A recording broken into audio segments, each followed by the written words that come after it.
Good afternoon and welcome to Klingspor's Woodworking Shop 20th Annual Woodworking Extravaganza Virtual. Today we are joined with the one, the only Nick Agar. Good afternoon, everybody. How are we doing today, Nick? I'm doing good. Good to see you. Good to see you as well. And today you are going to be demonstrating the Merlin 2 from King Arthur as well as some other King Arthur products.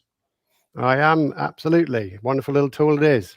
Very good. All right. So whenever you are ready, we will mention that today and tomorrow is the last of the sale. It is 10% off King Arthur tools. So anything that you see Nick using and you're interested in, please check out woodworkingshop.com under King Arthur tools. Awesome. And right. we will note that this is not a pre-recorded video. So if you see any mistakes, he's actually making them and fixing them as he goes. I do. I try and fix them. We have our own blooper reel if it goes wrong. So we'll see how we go. But it's live, so anything can happen, right? That's okay. So I have one friend here operating the camera, Don, beside me. Thanks, Don, for being here. And the other is down to my other hand and big sausage fingers pressing buttons, which will change camera angles from various places that we want to get to. So hopefully we'll get through this and be able to see what I'm doing when I'm doing it. Of course, we need to remember safety whenever we're operating anything. And I'll be wearing a visor. And I recommend that you use a respirator as well. I have an air-powered helmet that I use when I'm carving to prohibit the dust. But also, you might want to consider various ear protection also. Now, I tend to use the disposable earbuds when I've got microphones and helmets and other things on, but that's entirely up to you. Although the smaller machines tend to be a lot more quiet than some of the larger objects. So we're going to talk about the Merlin 2. And this little guy here is really a small angle grinder that's opened up a new place for me to sculpt in, and it has various things that we can attach to it. I've set these up so they're going to work in the little group for me in a moment, and we'll talk about the larger Holy Galahad when I come on to do another bowl a little bit later on. I'm just going to remove this one out of our view for a moment and just pass that to you, Don. Thanks. And look at these little carbide discs. So the carbide discs that I'm holding here are available individually or as a group, are really the sort of savior. So they come from being the larger size down to this 2-inch size, meaning really they will reach into places that the other will not go. So if I'm doing a larger sculpture, I use the bigger unit to really hog out material and then come down to the smaller areas or the more dexterous areas that I want to get to. And saying that, there are times when we're using maybe intimidated by a larger machine to use because it can snatch or jump on us. But the carbides are a lot easier and a lot safer to use than perhaps people first think. But a smaller unit, you're physically capable of holding this with two hands and really are in charge of what goes on. Even if you have a little disagreement, as in the end of the tool wants to run a little forwards or backwards, you kind of got hold of it. So I find it's nice to be able to point people towards sculpting with a smaller unit, even if they start there and grow forwards. But I use them all in my work because I might be doing a large wall piece or a small vessel that we'll look at later on. So moving back to some of the products that we can put on here, there are various kits available.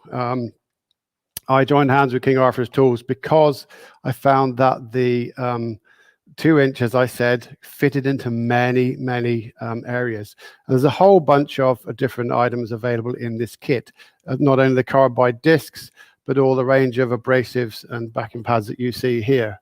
You can also buy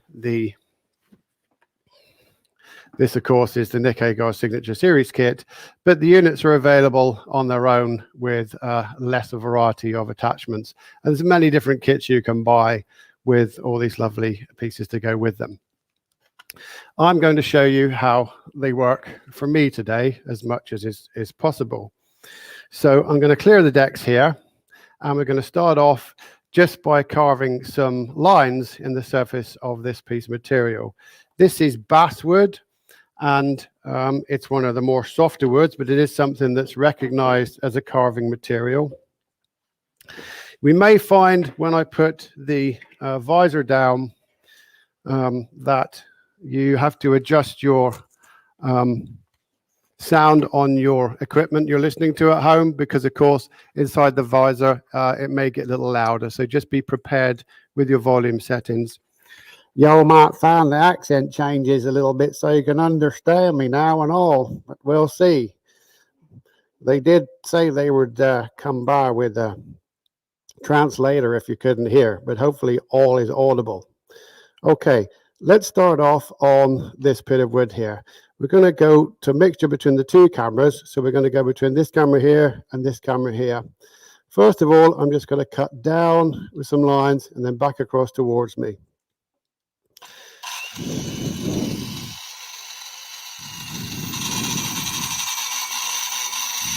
You'll find that you don't need to put much pressure on the surface. Just hold the tool so that we can see how it approaches the material.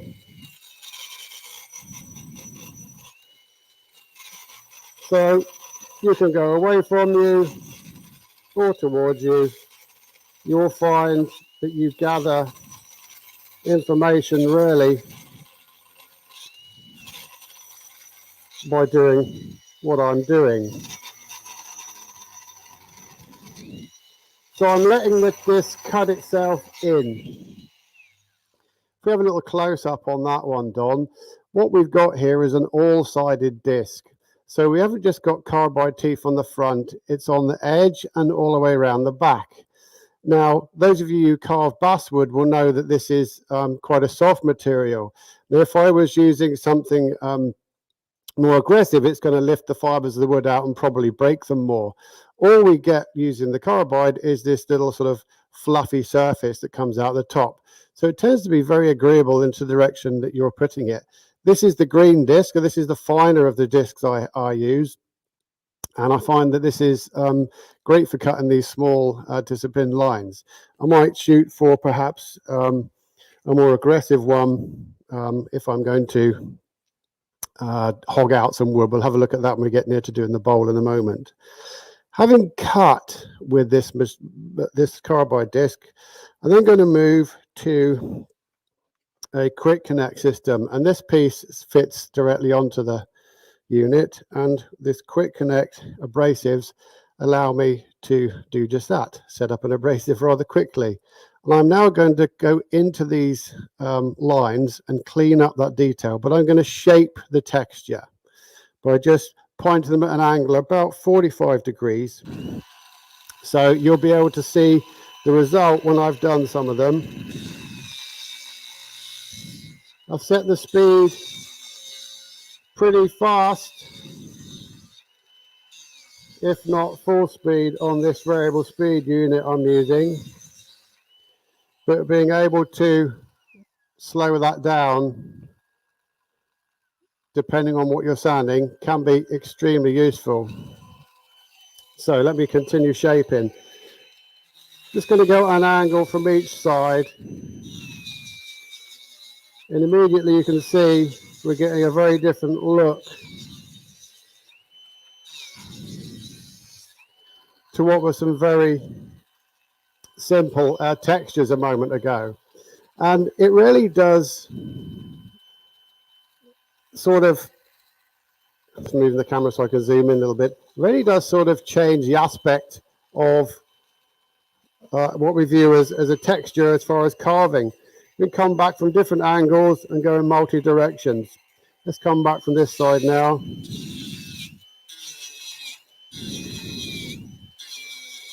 Now, as most of you will know, I'm more of a wood turner than a flat wood worker, but I still orientate this type of carving onto a lot of the work that I do. And if I'm doing wall pieces, then I certainly use this method, because I might be doing a picture frame or a mirror frame or a tabletop, and it transforms the whole way that texture looks. And light and shadow really alter the whole game here. Now, another thing I'm going to put on next, if we take that off, is the yellow bristle brush. And if we have a little close up on that one, Dom, then you got him. You'll see that this is an abrasive loaded stack of fingers. And this is also slightly cup shaped. It will conform to the shape of the object that I'm trying to clean. And I guess originally from the metalworking world, this was a happy accident when I found that it cleaned the surface of texture just beautifully. So I'm going to put this on the quick connect. Just wind it in like that. And if you look at the way this expands and closes as I ramp the speed up and down, it's kind of useful to use that as an expanded mode like that. And that's why it only goes up to a certain speed. The highest speed on the Merlin is around 11,000, I believe. And that doesn't make that flower go beyond the potential it's made for. But it's useful to have it expand because it gets into those little grits, those little fingers you can see dance over the surface and clean off my texture and get rid of all the fuzz. Because hand sanding all of this up and down and either way is laborious. And on a contoured shape, it's much more difficult. So let's just clean that up.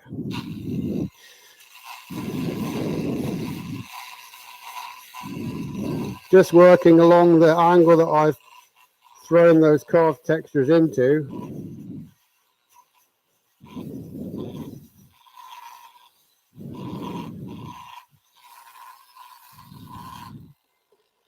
And you can probably see already, if we zoom in a little bit on that, that it's already a lot cleaner. Now, those little black lines are scorch lines caused by the back of the abrasive, especially if you've been using it a little while. So that's going to happen, and those can be cleaned off again with a little bit more work from this disc. There is also a green one, which is a little bit more abrasive than the yellow one. But I tend to not use that first. I go back to that one rather than use it at the front because I don't want to make disappear all the good work that I've done here. So on flat work, the sky's the limit. There's a lot of fun you can have with that. What I'm going to do now is move to a Burr Bowl, which I'm going to mount on the lathe, and we're going to have a little bit of look how that may be carved. So we'll come back to the overhead shot and screw this one on here. So this is not a turned object. You will see it is a nice Burr Bowl. And I've part the way done through it. If we have a little look in here, I've hogged this out using the Holy Galahad because it removes stock a lot faster. And just with sweeping motions, and this is only a cheap grinder, there was enough power in it, but just in sweep motions, it really does empty the wood out fast. And these little carbide protrusions sticking off the disc here. There are a couple of different profiles which you can use, some more rounded. This is one of the more flatter ones, but a wonderful, wonderful piece of equipment to use. I won't turn that on now because the dust is a little bit overwhelming and this piece of wood is rather dry. But let's just have a look at how the Merlin performs on an edge here and just remove a little bit of wood. So still on the green disc, I'm just going to carve a little bit away from here and we'll just see how the camera will look at that. I think that's the best angle, Dom. You're welcome to move around. So I'm just going to shape a little bit in here.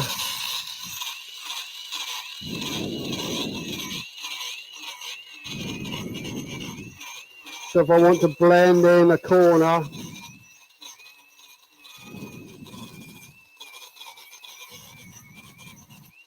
it works nice. And because there's only that 2-inch, it fits into that bottom tight curve more nicely. So I can get down in there.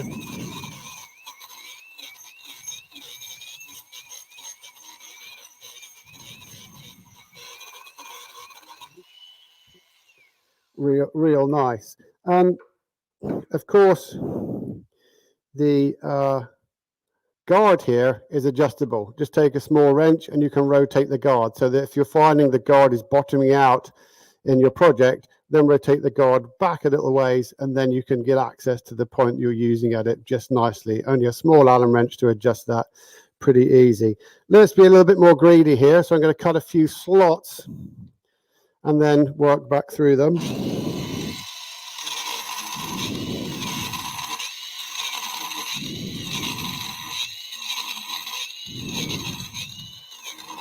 By doing so, it just lets me allow to clear the wood a bit more.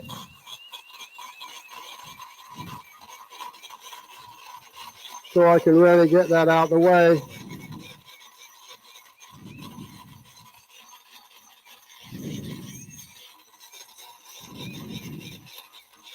A little more easily. And of course, if we go for more aggressive disc, then we move wood even faster.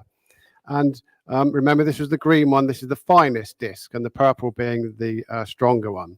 So that's entirely your choice. Giving it time to cut is important, and paying attention to not putting your hands over the cooling fins at the top here. So don't choke it to death. But you'll find that it's a very dexterous tool to use. Have you got any questions there, Mike, while I'm just changing over to the next sanding operation? Not this time. Excellent. So what we've got here now is Velcro backed abrasive, and this is one of two. There is a black slightly denser foam, and this is the slightly softer foam, and this one we'll find conforms to the shape that you're sanding. So if I want to flow in and out of a shape like I've done over here, I've pre-sanded this area. So this will allow me to, as you can see it on the sides, press on to the shape while it's rotating, stay and keep the shape that I want to sand, or maybe work on an area like the top where there's that little mark and extinguish it. So we'll turn the speed down a little bit on that one. It's a little fast. Put my visor down. So I want to roll the edge over.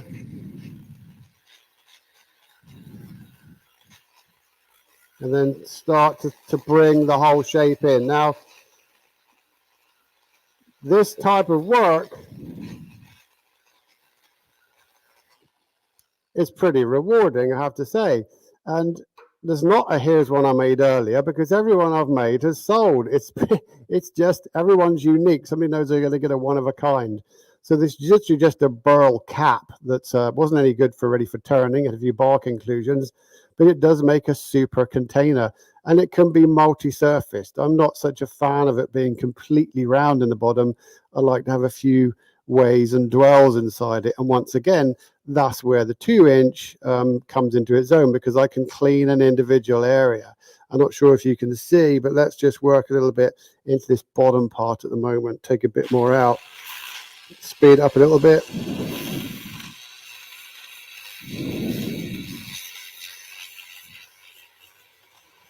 I tend to move it backwards and forwards. The reason I'm doing so is not so much that I'm asking it to do the abrasive work, is so that I don't start to change shape in one place. If I don't move the tool along, it will remove wood. So I tend to work over a larger area at a time as I'm sweeping through those different shapes. And with a bit of practice, it becomes quite a pleasure to use. Easy to remove and change grits as you go up and down through the grit structure. Now, the abrasive, there was 2-inch abrasives, which are plenty available out there, and Klingspor sell a bunch of them. The ones that actually come with my kit are slightly oversized, and that just means that I don't get the edge of the Velcro up against the edge of something I'm trying to sand inside a shape. But of course, your regular 2-inch disc will work just fine when you're not coming up against the wall of something. So work your way through the grits and just stroking the piece towards you. After a while, you'll find that you get to know the area of contact, and it's not flat on the face here. It's actually more at the top. So if my hand is the wooden surface, I'm actually got a slight angle, and that gives me control, and it stops the tool wanting to kind of rotate around or jump around on me. And you'll soon find with practice where that actually is. So just play maybe on a flat surface to begin with, and just lift that up and down until you find the area that works and you have control. And you'll find as you move around your shapes being able to run that over the surface of what you're sculpting is quite fine. Or maybe you're doing it on a turned bowl. The same thing you will find out. If you've ever used a drill inside a rotating bowl, it always wants to spin you around until you find the sweet spot. So let's call it the sweet spot, and it's slightly the top. So one more quick look at how that one's working. With a slight angle. Maybe I'm not sure the top angle can see. No, it can't really get you there.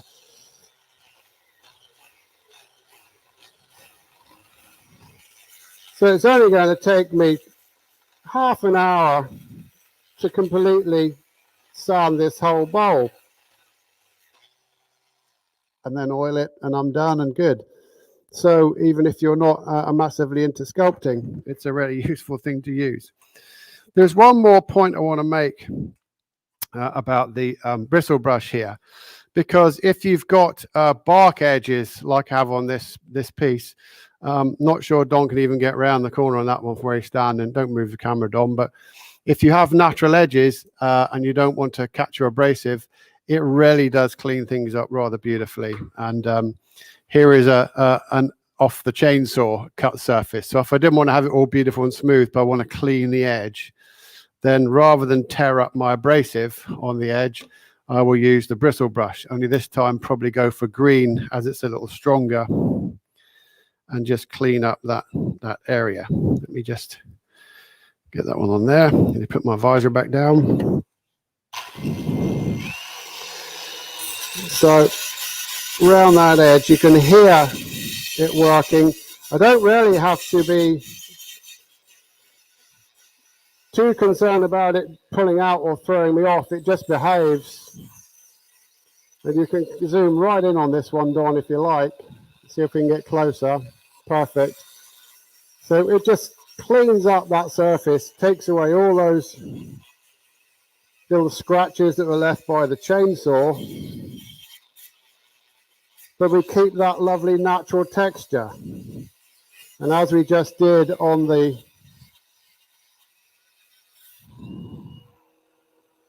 piece of basswood underneath, so you have the sanded surface, and then we have our what was the original chainsaw surface, but all the nasty scratches are gone pretty quickly and almost ready for oil. There's a couple there I might like to get rid of, but not too difficult at all. Okay, let's move on to another piece of material on the table here, and I'm going to bring on a harder piece of maple, which is going to give the things a little bit more of a test, let's say, as far as sculpting a harder wood. So I'm just going to take this one out of the way. Thanks, Don. Now I've part done a little bit to save time. Just going to lie this on here. Hopefully you can see this okay. So we have our green disc. I actually used the blue disc to cut these out. It's a little bit wider. And let me go to the overhead shot there. So these are spaced further apart. I'm going to go straight back to my quick connect disc on this one and carve a little bit more from this area here. Let's just bring us in a little bit more with a zoom. There it behaves. Okay. So again, we'll change the structure, and it's all to do with shadow on this. Hopefully you'll be able to see.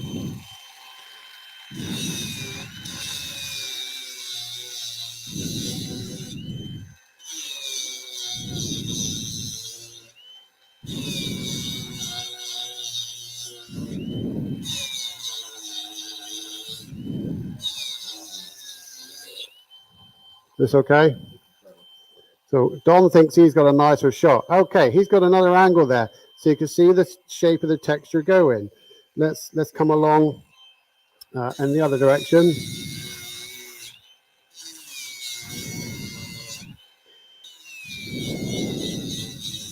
Really throws the shape out that we're trying to achieve here from just flat. We're now getting a profile on this texture, which is extremely fast and extremely rewarding. Super, super easy technique. And I can come back, of course, the other direction. Just take those whiskers off.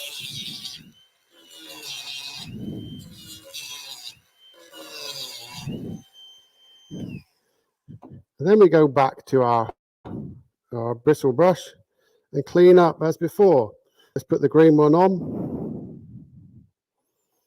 This being the slightly more aggressive of the two, and we will clean out that texture. Just scrubbing over the top.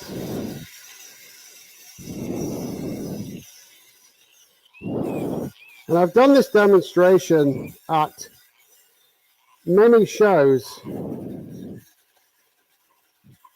and whilst it's just a simple texture, I would get toy makers, walking stick carvers, rocking horse carvers, or just sculptors or furniture makers that would, there's nothing better than being there and seeing it happen. So yes, you see a tool, you see some equipment attached to the end of it, but those little carbide discs do what they say. They are all surface, so they really do work on the surface of the material. But cleaning it up and saving time, who wants to sound forever? Personally, not me. This is a godsend, and as you can see, we're already much clearer and much cleaner than we'd have spent time sanding with. If I move to this one at the front now, let's just give a little drive around on that front surface. I have a more aggressive disc here. This one is a 60 grit. And let's just do a little bit of sculpting with that at the same time as shaping it. Maybe I'll bring it down a little bit down here. Okay, nothing's ever perfect. There she goes. So we'll swap between me and this camera here, and I'm just going to fluidly follow some of these shapes. A heavier abrasive this time, as I said. This one is a 60 grit, I believe. Yes, 60 grit.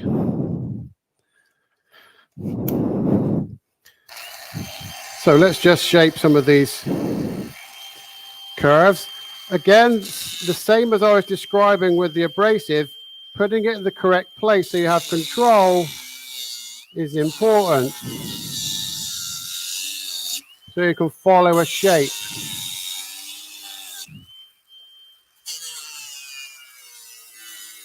Now I can also sculpt with this. If I wanted to put in any curves, lines, then I can put it in with this tool.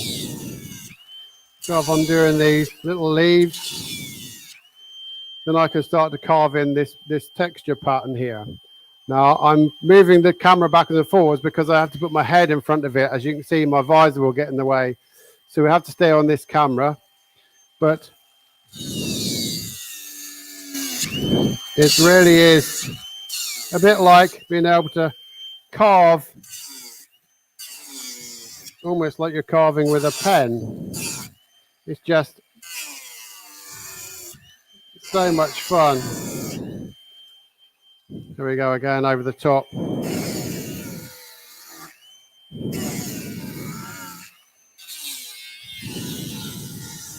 Trying to keep my head out of the way.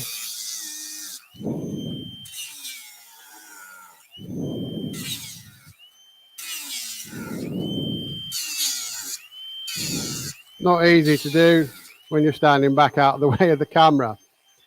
So there is multiple sculptural opportunities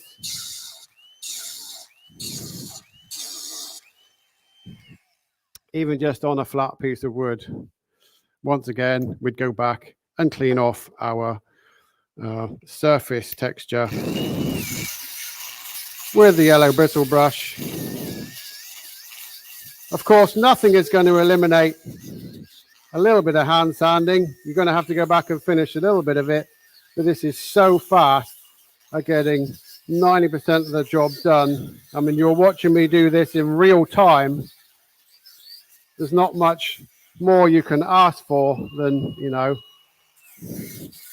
being shown it happen in front of your eyes. And so on. You know, it's difficult to watch. It's live TV, and live carving quickly doesn't happen in 5 minutes. I know. So it's a neat little package of stuff if you want to remove wood pretty efficiently and safely. If this is going to run out on you anywhere, excuse me, then you've put your fingers in the way. Do the sensible thing. Don't work with your hand in front of the tool. If you're doing anything correct, you should have both hands on the unit. You'll notice that you can sculpt and scallop with it perfectly well with the two hands. I tend to keep my elbows by my body and get my control and make sure that your surface is fixed well down that you're going to use. Don't try and work off brittle edges, for example, because that's more chance of the edge of something coming into grief here. And practice on something stable and flat like I'm doing here. You can see I've been sculpting out with this. There's a lot of work going on sculptures at the minute all around the world. It seems to be extremely popular. So it's a real fun tool to have, and there are many different attachments you can put to it. Okay. Now then, I've got a bowl to put on here now. Now this one I've mostly done already. If I can find where I put it, I handed it to you. There it is. So we're back to that little bowl that was in the shot initially. And just going to put that on the machine. And we're going to have Don film most of this one. So I've gone up and down this one in a similar fashion to the crisscross I did on the bed for the lathe on that plank. And I'll finish doing these, and then we're going to shape these to make a sort of weave pattern. So I will try and do it in shot towards you, working up around the bowl. This is the green disc, the narrower one, once more. And after I've gone up around here, we'll see if we have any questions.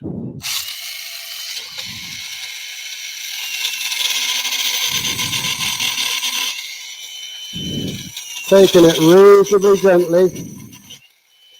Don't want to be in too much of a rush.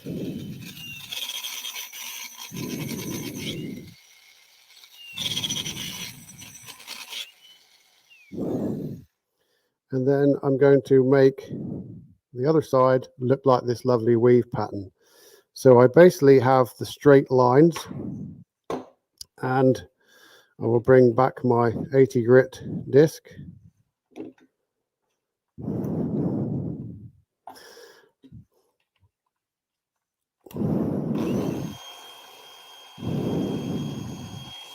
And start to shape those. Again, I'm driving them at an angle up the surface.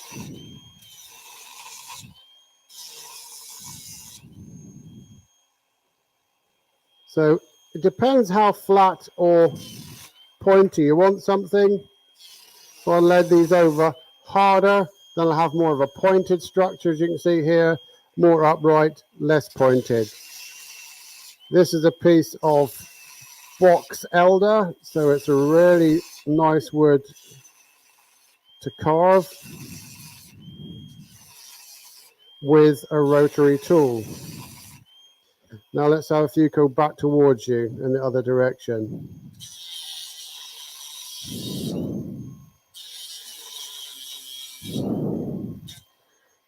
Done those ones.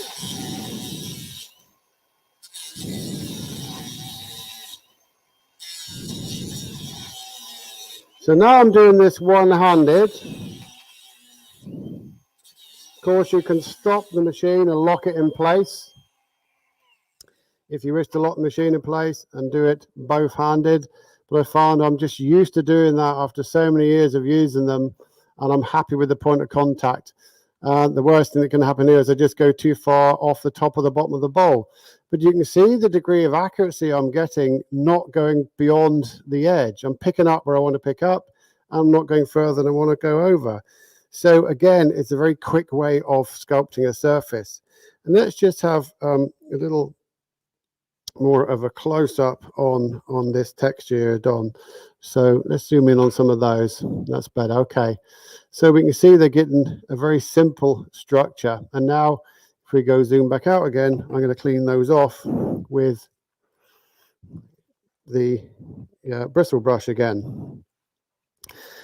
Nothing will substitute, as I said, a little bit of hand sanding, but this certainly gets us to the job quickly. Again, as you see that flaring out, as it flares, I can use that shape that is expanding to get into those grooves and just clean them up really sweetly.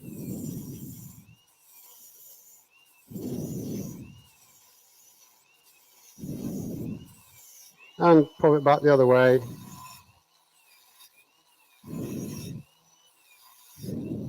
Super nice job.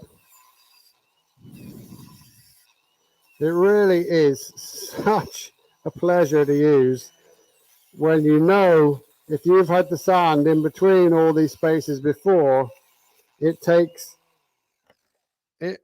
just takes hours. I mean, it takes hours and hours and hours to sand little bits of texture in between, and there are many hours I've passed doing so. So this was a complete blessing when it got to that point.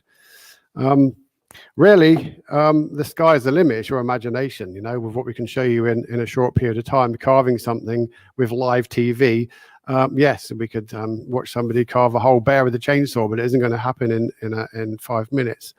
So these little guys have a big place in my world as far as I'm concerned with what I use on my sculpture. Don't forget, all the interchangeable, so you can just take your one unit and put each one swaps out and each piece fits individually. So now what might I do with my bowl? Well, as an artist maker, then having carved my surface, then of course I'm very much known for doing developments on that surface of turned work and sculptures. So I'm going to move a little bit now away from the carving side to the surface side, which joins the two together. So I've used my Merlins to create a surface that I desire, and now I can apply different treatments to it. So I'm going to introduce us to a few more different products right here. So if I'm going to perhaps rust this or make it copper colored, then I can apply some different paints. Now this is called Rustina, and this is the copper in my hand and the iron paint, both of which give these wonderful results on a surface. I'm going to get a board out from behind me and just put it on the table here so you can see a little bit more closely how that looks. So if I go to the overhead camera just for a minute, you will see, beautiful shot that. This is the textured primer called Road Rash. And the Road Rash textured primer is a sort of terracotta color. There it is in the pot. And it gives this gorgeous structured texture. And this is a primer. So this goes underneath in this instance, underneath the iron paint. And the iron paint literally then just gets painted on top of this surface, and using an activator called an aging solution, we use this stuff and we spritz it over the top of our iron paint. And in a very short period of time, literally within 20 minutes, you can start to see the surface changing. On the right hand side here, we have copper and bronze. And the copper will go more green and the bronze is slightly more bluey green. So all these will develop their own sort of look and patina. And of course, if I'm going to be doing the bronze or the copper, then I use a different aging solution. So the browner one is really for the iron paint, and the blue looking solution is what we use for the bronze and copper. The good news is that if these things happen to spill one over the other, they really do work together well, because if you find there's a flow over, when you look at actual rusts and pieces out in the real world, you'll find almost like a spalted line where those two merge. So if you happen to be doing a project which has both different surfaces going on, then they can really work to an advantage. Here's an example of a bowl my friend Don here made, and this has been turned and sculpted to begin with. And when we start to bring this over, you'll notice we have what looks like an iron band set around the top of the bowl. All this is made from wood, everything you're looking at. And what's really nice is the few extra spots of rust which appear part way down. Now, of course, copper doesn't rust, but it works. We're used to seeing that. So it's a wonderful combination. So having carved the surface using your Merlin tools or whatever you've carved your surface with, the Rustina can now really bring something to life and make it look a lot different. There are a bowl I've got behind me somewhere here with some samples on it also. So this is what, let's have a look through Don's camera.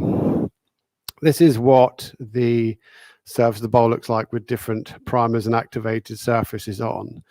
So here we have the road rash, and this is now ready to put the iron paint on it. So if I put this down on the table here, Dom, and I'm going to open the iron paint. Oh, we got one open behind me that's open already? Oh, the copper. Okay, we'll do the copper. Fair enough. See me opening and spilling it. Oh, there we go. I knew I had one open. See me making a mess.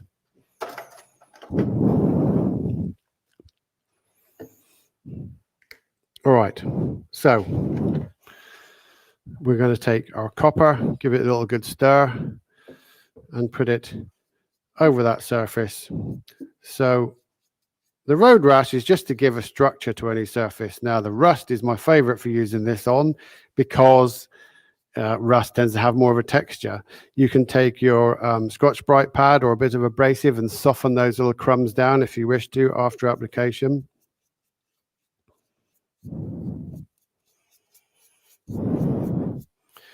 And I tend to use a sponge occasionally to dab on the surface so that I get any brush marks out of my way.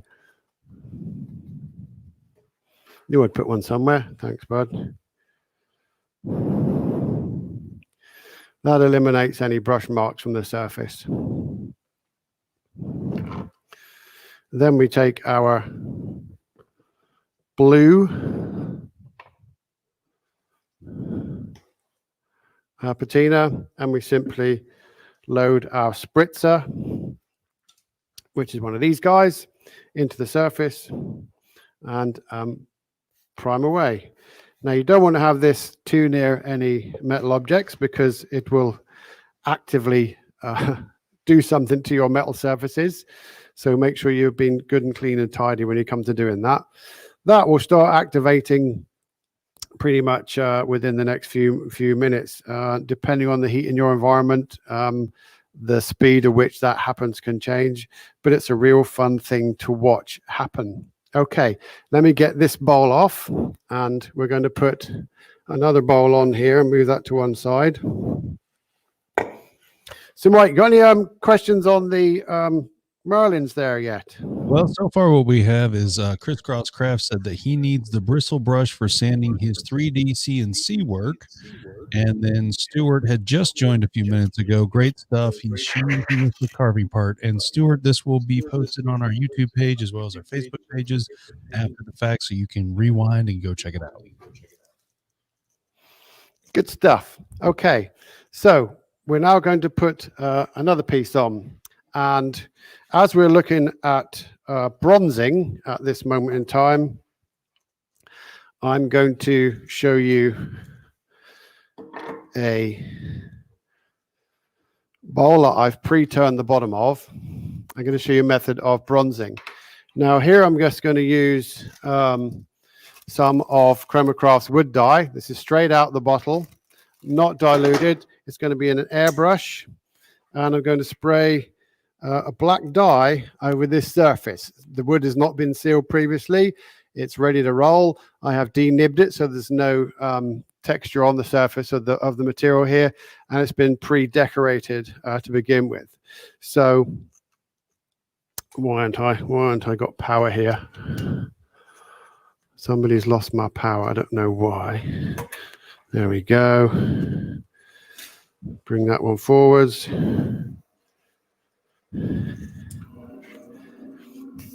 Moving slowly up the bowl with the airbrush. So this is wood dye straight in the bowl.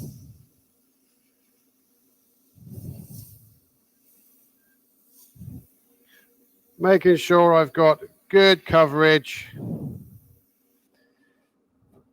If it starts to look shiny and wet, then I've probably gone too far. This was sanded to 400 grit, and the reason for 400 grit is I want an even application of color over the surface. So let's just give it a little bit more for good measure. All right. That looks good to me. Now what I'm going to put on here next is a clear sealer. And the clear sealer looks like water. It does come in the Viking Sunset Bowl kit that is also sold by Chromacraft. And it looks like there's a bottle of water in there, but it's actually a clear sealer. And as we're going to be applying something called a chroma gilt over the top of this in a moment, the chroma gilt is a product that we put on the surface. This just gives a nice barrier between our wood dye, which is a resonated wood dye, so no grain raising problems here, and our next product. And we just need a little,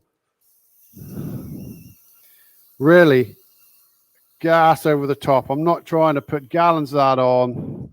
That is really ready to roll. It dries extremely quickly, and really, although we're working faster than we might normally do so, it goes off pretty quickly. I mean, I'm not getting any residue on my hands. Now I'm going to use the verdigris on this one. I'm going to use a toothbrush to get this into all the lower texture.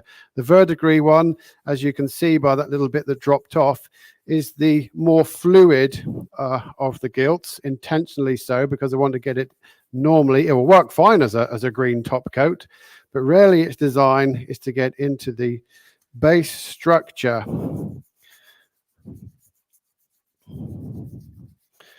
And then I need to wipe off with a rag, which is in that cupboard just in the right-hand side of the other room, Don. There's some rags, some white rags. Wipe off the excess after I've gone around the bowl. Now I'll go 2/3 of the way around here just to show us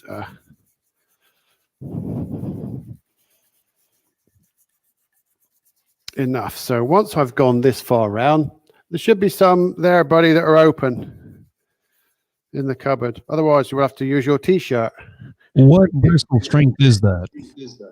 Sorry, say again? What bristle strength? Are those soft bristles, firm bristles? What do you use? That's a good question. Of bristle strength. So that this is the bristle strengths I would use on my teeth, and my gums can tolerate it. So it's not actually that tough. If I squish it on there, you can see it's a little bit more forgiving. But there isn't a code on the brush that says mean and nasty or soft and nice. But I would say let's call it a medium and meet you there. That's a question I've never been asked, but a perfectly good one. As long as it works into that bottom texture, that's all I desire. So now we're going to make a little pad with our cloth, and we're going to draw off. You could use paper towel to take this off, but you will find that paper towel gets lodged in any of your texture. And if you see that you've missed a bit, then you just go right back and you put it back in where you desired. So let's get that like that. Okay.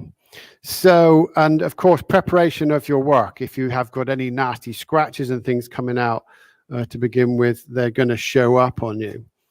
So the next thing we're going to do is apply another color to this. Now, in this instance, I'm using an antique brass. You could use copper or bronze, whatever you like, over the top of the verdigris. Might be able to zoom in a little bit on this, Don, just a touch. Would be helpful. That's great. Thank you. If I can get this glove on. Now, the gloves do need to be tight. And we're just going to apply a very small amount of this over the top surface. Now, in the ideal world, we give this some hours to dry. We're fast forwarding. We're doing this live, so we're now jumping over a clock or two. And some of these products take more than one coat. So we are now fast forwarding an hour or two, and now I'm coming on with this application. So I'm putting the brass on my finger, rubbing it all over my finger and thumb, so I don't have any big blobs of it on my finger visible, really. And the tighter that glove, the better. This is actually a little bit baggy.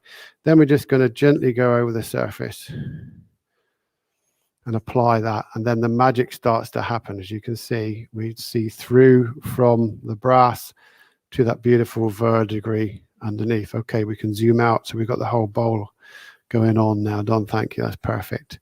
So it's a bit like brass rubbing in reverse. This, it's a super effect, super easy. And once this is dried, I could certainly go back and give it another coat if I want more pop. But also we now, although we have integrity on the surface, we can go back over this with a water reductible urethane, or if you want to shoot a piece of your satin lacquer over it, that will work wonderfully also. One thing I really need to get you to understand here is this is not a wax. It is not a wax product. Chroma Gilt is a unique product in the fact that it's designed for surface. So we must understand the distinction between the two.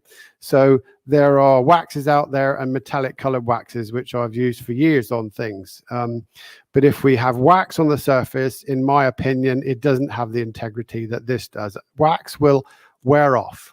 It's wonderful for putting into open grain on timber, such as liming wax, and the Liberon guys I used first with their gilt creams, rubbing into open grained material to great effect. And then with an oil finish, I take off the excess and leave that beautiful grain structure full of the patina that wax gave me. But if we're working on a top surface such as this, then it's going to rub off. It might look good, it might apply okay. It's also more than likely to pull up some of the colors from beneath it into itself because of the products in the wax. And wax into any little holes tends to dry up and shrink back a little bit. So it is new and it's exciting, but it must be understood that this is a coat of integrity rather than something that is going to wear off in time. So let's have a look at one more before we round up. I've got another bowl that's decorated, and I certainly want to show you the difference by just using the contrast between using the verdigris and the top coat and a base one. Nick, let me ask you, are the Chromacraft products available in the UK? Not as we speak. Watch that space would be the answer to that, but we're on it. It's happening as we speak, but things of, especially with COVID, we can blame COVID for too many things, but it's certainly put things on ice for a little while. But absolutely, things are in the boiling pot at the moment. You have that from the horse's mouth. So just watch this space, and hopefully not in the too distant future, you'll be available to some of the products for sure, because there's people all over the world asking for it. So of course that needs to be listened to. But the wonderful US of A, of course, is a huge market. And one thing COVID has done is a lot of people are sitting at home bored, and they start to press buttons and click and do orders. So it's been crazy busy, which we're very, very grateful for. But hopefully you guys in the UK, it won't be too long before we can get hold of it at home. But thanks for that question.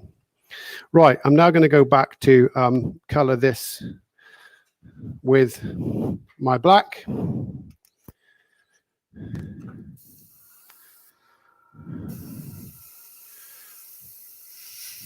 Exactly the same procedure. I'm using a suction fed airbrush. You can use a paintbrush. There are even dye pens that Chromacraft do that you can do small areas if you're doing spinning tops, or as long as it's not going to go into a child's mouth, then your draw knobs or bottle stoppers, etc. All those small projects can be used in the same fashion. I do need to go back with the dye sealer. I'm just going to put my glove on again here. Excuse me, disappearing out of the shot. So again, this is the clear dye sealer. or clear sealer, as it may well be called. Some people are just too fond of overshooting this. It just needs to coat the surface. It's just, so like I said, it's touch dry almost immediately. The green is from me not wearing a glove with the verdigris a moment ago.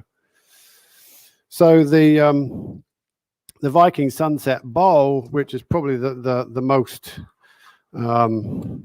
popular design I've done on a bowl, this kit is available, as I said, has become, you know, hugely copied, hugely popular, fantastic class, and something I offer here at my school. In a while, we'll have a little look around my school. I did a little film earlier on to be able to show you it, but let's just get this done before we call it a day. So again, very small amount on my fingertip, as if it's basically as if I'd squashed a match head or a grape pip or something like that. Then you know, that's where it is. You're able to zoom in a little bit, perfect. So that's fine. The camera sometimes, yeah, there it is. It sometimes needs something to focus on. It doesn't like it always. So here we go. Same deal, exposing all that lovely texture that we've applied beforehand.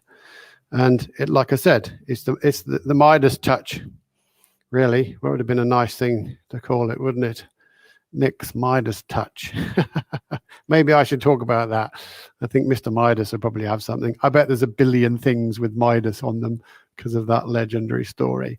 But you can imagine going around over the whole surface 1 or 2 times with the Viking silvers I've used in that instance, the remarkable effect you can get. I even did the bottom of this bowl so that you can see how the underneath of something can look. It's remarkable. And this has fooled many people into what the piece may be made of. Is it pewter? Is it wood? What is it, you know? Just down here, I have one, if we zoom out again then, Dom, I have a, here's a made earlier bowl. So here's a finished piece using the same stuff. And that's, if you can turn a bowl, then there you go. You can get into making one of those.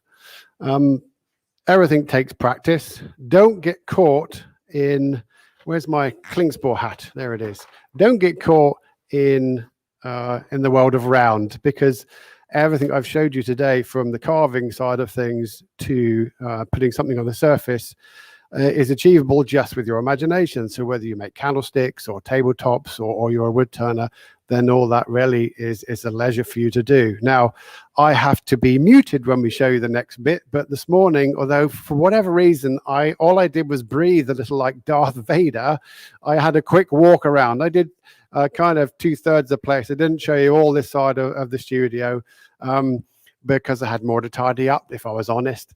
But I did walk through and give you a quick look. So, Mike, I don't know if you're already there with the button to press, but if you want to just take us through that little bit, and all you can hear.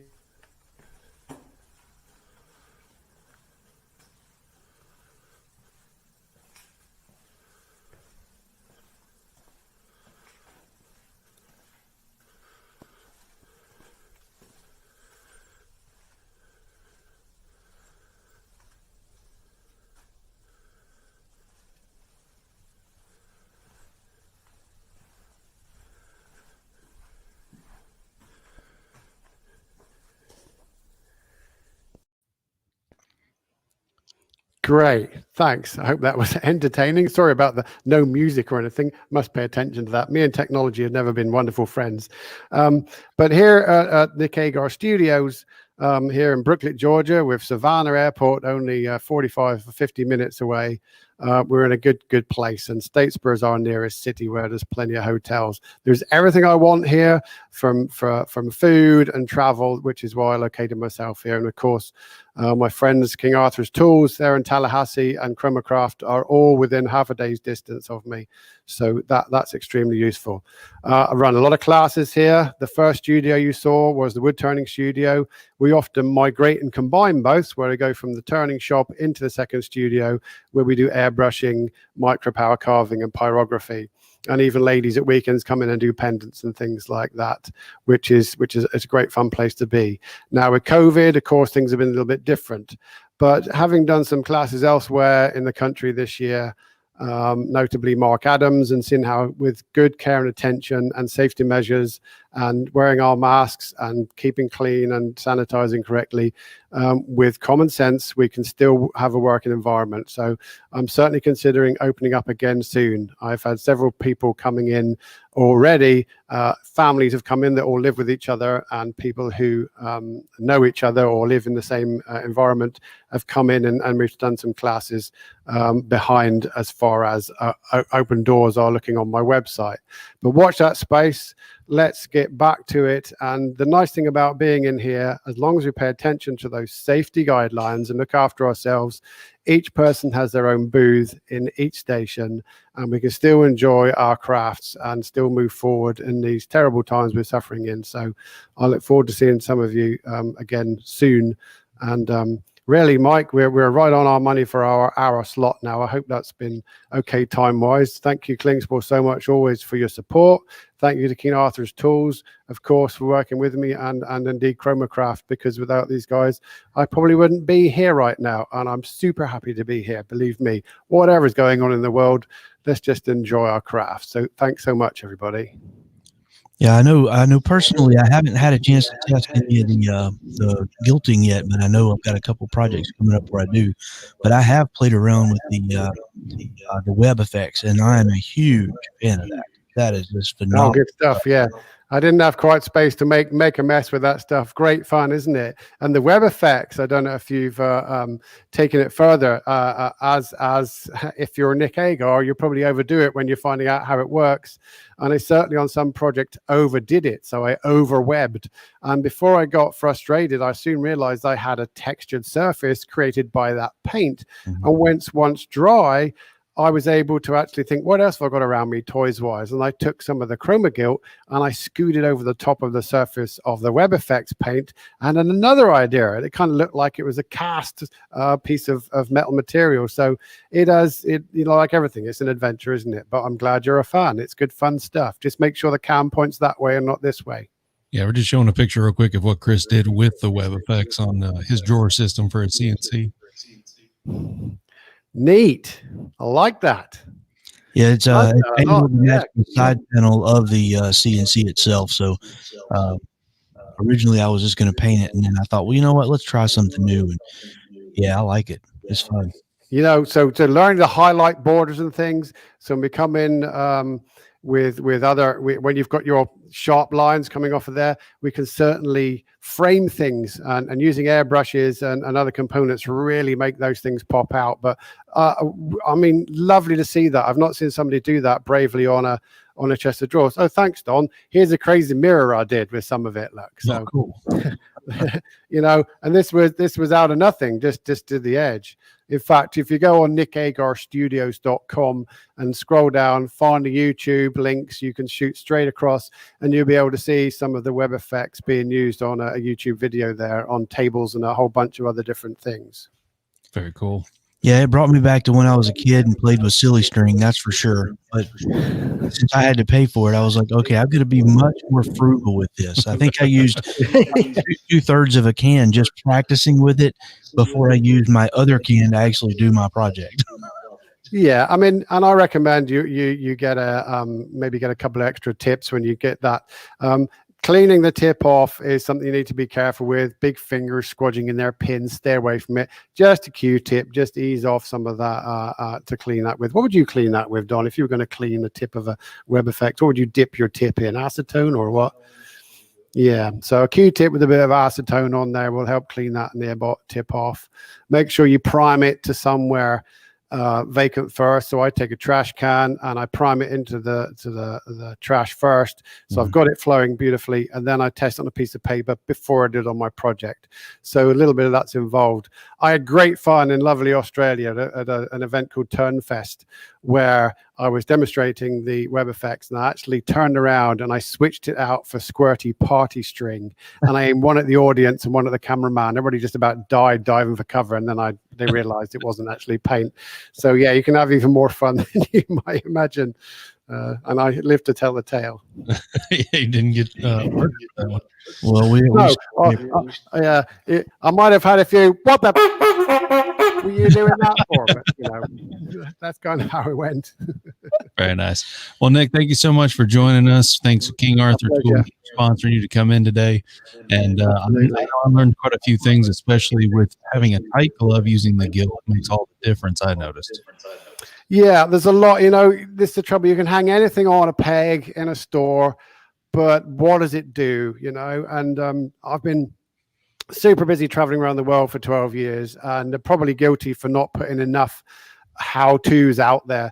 But at least now we're catching up on that, and there'll be more coming. So, you know, it's just, and you showing me the picture you just showed me, or showed us that picture of your draw unit there, just should spike people's imagination, because that's all it is down to really, is having a bunch of fun. And we're glad you're enjoying using the products anyway. And thank you, Klingspor, for all our support. Oh, look. You've got customers. Yeah, as a customer, at least the customer alarm goes off. As you can hear, the door is alarmed, so we're all good for that. But we'll ask them to shh until we're all done. But that's nobody came early, did they? We're 6 minutes over on what I said, so that's not a problem. Anyway, that's kind of fun. It kind of adds a little bit of fun to the end of the day, doesn't it? So bless your heart, Klingspor. Thanks for your support, and we'll look forward to the next person. Sounds good. Thank you so much. Thanks, guys. Great job. Have a good day. Thank you. Bye-bye.